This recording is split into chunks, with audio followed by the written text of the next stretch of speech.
Today we are going to discuss about reissue of forfeited shares which were originally issued at a premium.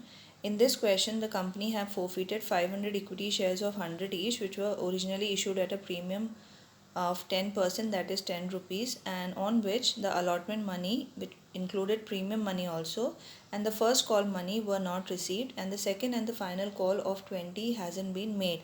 So the total called up value of the shares will be 80 and the premium would be 10. Let us see the forfeiture entry which remains common for all these cases. So the forfeiture entry would be share capital will be debited with the called up value of the shares, that is 500 into 80, because for final call has not been made yet.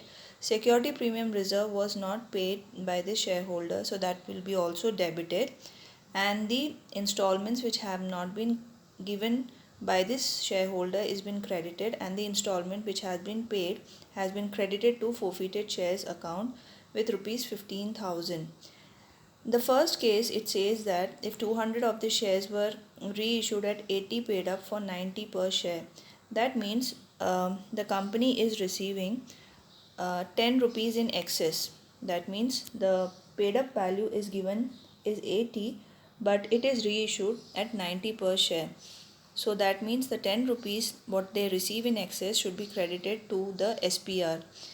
So the journal entry for the case number 1 for the reissue is bank account debit 200 into 90 to share capital the paid up value, and the excess money has been credited to security premium reserve.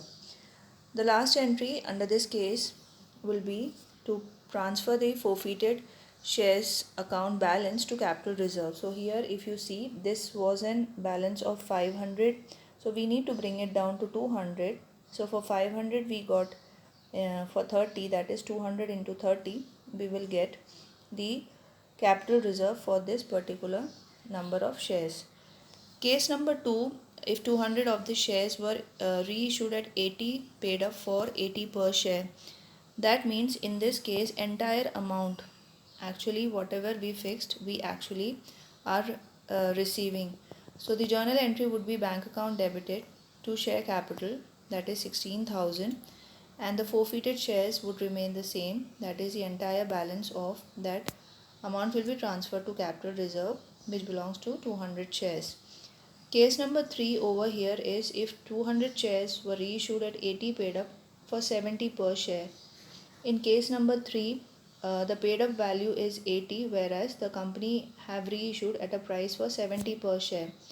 That means bank account will be debited with 200 into 70 and forfeited shares will be 200 into 10.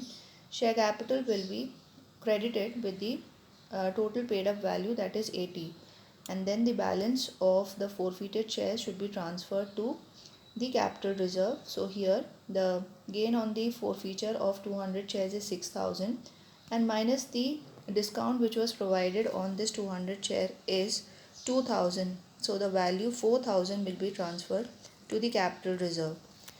Case number 4, if 200 of the shares were reissued at 80 paid up for 50 per share. Now in case number 4 as well as in case number 5, there is information given like this. So how do we do the treatment? So case number 4, bank account will be debited with the amount for which it was reissued, that is 50 into 200. Forfeited shares will be the discount which we offered at the time of reissue, that is 30, and share capital will be credited with the paid up value. And then case number 4, and in this case number 4 there won't be any gain. Why? Because whatever gain we got it from the cancellation has been accounted for the discount. So 6,000 minus 6,000, so there is no gain on the reissue and the cancellation of this 200 shares in case number 4.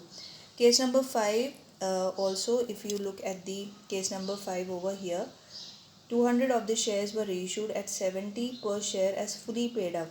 That means the paid up value is 100. The paid up value remains 100, whereas the amount reissued by the company is 70. So bank account debit will be 200 into 70, and the loss or the discount which is offered is 30, and then the share capital will be credited with the paid up value, that is fully paid up value over here, and that remains 20,000, and again as in the same case we discussed, that case number 4 and 5 there won't be any gain because the maximum discount has been provided here in case number 4 and case number 5.